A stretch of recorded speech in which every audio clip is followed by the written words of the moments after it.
সাহাবা একরামের একটা অভ্যাস ছিল এবং আমাদের পূর্বসূরীদেরও একটা অভ্যাস, যখন বড়দের কাছে যায়, উলামা একরামের কাছে যায়, আসার সময় বলে যে আমাকে একটু নসিহত করেন, বাকি জীবন চলার জন্য একটা সংক্ষেপে একটা নসিহত করেন।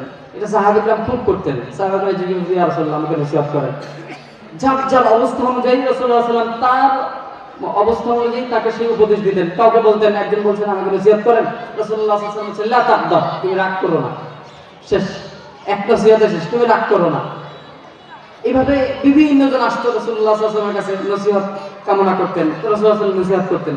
তো এই আবু সুরাইহ জাবির ইবনে সুলাইম রাদিয়াল্লাহু তাআলা আনহু, তিনিও যখন ঈমান আনলেন, এখন চলে যাবেন, যাওয়ার সময় রাসূলুল্লাহ সাল্লাল্লাহু আলাইহি ওয়াসাল্লামকে বলছেন ইয়াহাদ ইলাইয়া ইয়া রাসূলুল্লাহ, আমাকে কিছু ওসিয়ত করেন, নসিহত করেন আমার জন্য, যেন আমি এগুলো পালন করতে পারি।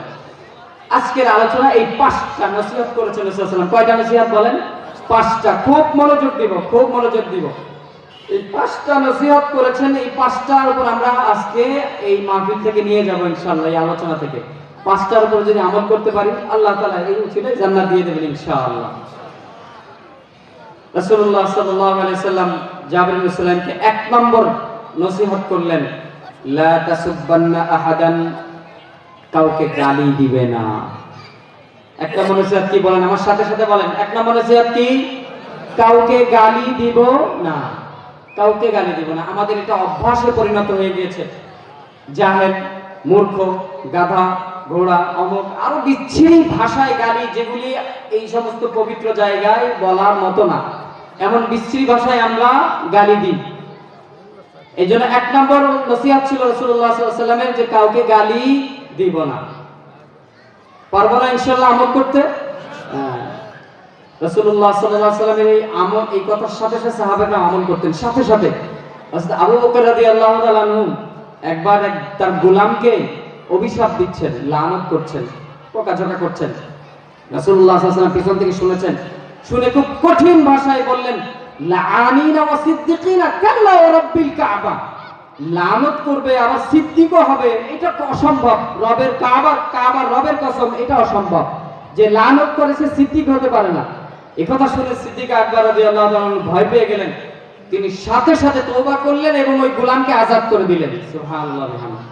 এই জাবির ইবনে সুলাইম রাদিয়াল্লাহু তাআলা যখন শুনলেন রাসূলুল্লাহ সাল্লাল্লাহু আলাইহি ওয়াসাল্লাম 1 নম্বর নসিহত করলেন, লা তাসুববান্না আহাদান, কাউকে গালি দিবে না, তখন হযরত জাবির ইবনে সুলাইম রাদিয়াল্লাহু তাআলা সাথে সাথে তিনি বললেন, ফামা সাবাতু বা'দাহু হুররান ওয়ালা আবদান ওয়ালা বাঈরান ওয়ালা শাতান।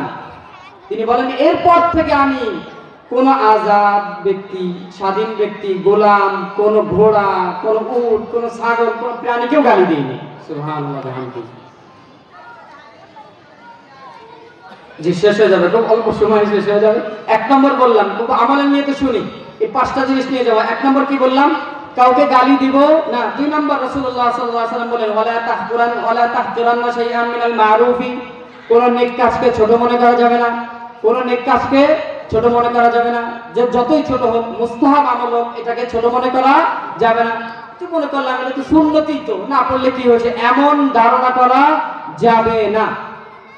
আমাদের শেখ আব্দুল গাফফার হাফিজাহুল্লাহ, মুফতি আব্দুল গাফফার হাফিজাহুল্লাহ, তিনি সব সময় বলেন, তার একটা কথা, যে নেকি যত ছোটই হোক ছাড়বো না। বলেন, সবাই বলেন, নেকি যত ছোটই হোক ছাড়বো না, গুনাহ যত ছোটই হোক করব না।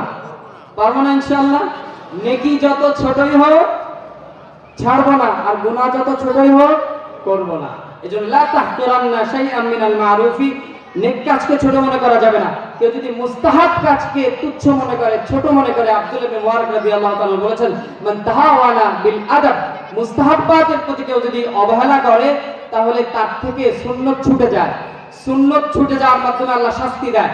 কেউ যদি সুন্নতের প্রতি অবহেলা করে, আল্লাহ তাআলা তার মাধ্যমে ফরজ ছুটিয়ে দেয়। কারণ কেউ যদি ফরজের প্রতি অবহেলা করে, আল্লাহর মারফত থেকে সে মাহরুম হয়। নাউজুবিল্লাহ। এজন্য কোন নেক কাজকে আমরা কি মনে করব না, ছোট মনে করব না। 3 নম্বর রাসূলুল্লাহ সাল্লাল্লাহু আলাইহি ওয়াসাল্লাম বলেন, আনতুকুল্লিমা আখাকা ওয়া আনতা মুনবাসিতুন ইলাইহি ওয়াজহুক, তুমি তোমার ভাইয়ের সাথে যখন কথা বলবে তখন হাসি মুখে কথা বলবে। 3 নম্বর আমল কি বলেন? আমার ভাইয়ের সাথে, মুসলমান ভাইয়ের সাথে যখন সাক্ষাৎ করব, কিভাবে সাক্ষাৎ করব? হাসি মুখে। পারবো না ইনশাআল্লাহ? এই সুন্দর আখলাকটা দেখাতে পারবো না ইনশাআল্লাহ? এই সাধারণ, এটাকে সাধারণ মনে করছি, অথচ সাধারণ না, এটা অসাধারণ আমল। বরং আমার নামাজ, হজ, যাকাত সকল আমল থেকে এই আমলটা বেশি ভারী হবে। রাসূলুল্লাহ সাল্লাল্লাহু আলাইহি ওয়াসাল্লাম বলেন, আথকালু শাইইন ফি মিজানিল আবদি ইয়াউমাল কিয়ামাতি হুসনুল খুলুক। রাসূলুল্লাহ সাল্লাল্লাহু আলাইহি ওয়াসাল্লাম বলেন, মিজানে, ওই পাল্লাই, নেকি বদি যেখানে ওজন করা হবে, ওই পাল্লাই সবচেয়ে বেশি ওজনদার হবে, ভারী হবে হলো সৎ চরিত্র। সুবহানাল্লাহ বলবেন না?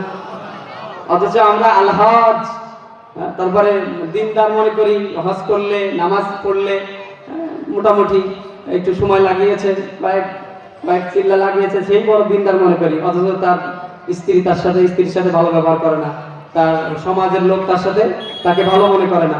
আল্লাহ তাআলা আমাদের তৌফিক দান করেন। 4 নাম্বার, একবারে সংক্ষেপে, ওয়ারফা ইজারাকা ইলা নিসফিস সাকি। 4 নাম্বার নসিহত ছিল রাসূলুল্লাহ সাল্লাল্লাহু আলাইহি সাল্লামের, যে তোমার কাপড়কে নিসফু সাক পর্যন্ত, অর্থাৎ তোমার এই হাঁটু এবং টাকনুর মাঝামাঝি পড়বে, হাঁটু এবং টাকনুর মাঝামাঝি পড়বে। এরপর রাসূলুল্লাহ সাল্লাল্লাহু আলাইহি ওয়াসাল্লাম বলেন, ফাইন আবাইতা ইলাল কাবাইন, যদি এটুকু না পারো তবে কাবাইন, টাকনুর উপর পর্যন্ত পড়বে। খবরদার, ওয়া ইয়াকা ইসবালাল ইজার, খবরদার টাকনুর নিচে যেন তোমার কাপড় ঝুলে না পড়ে। এই গুনাহে আমরা অহরহ আমরা লিপ্ত। আল্লাহ তাআলা আমাদেরকে বোঝার তৌফিক দান করেন। আমরা প্যান্ট পরি না, অফিসে যাই প্যান্ট পরি না, পরি কি না? আমরা কোথায় পরি? সব টাকনুর নিচে পরি।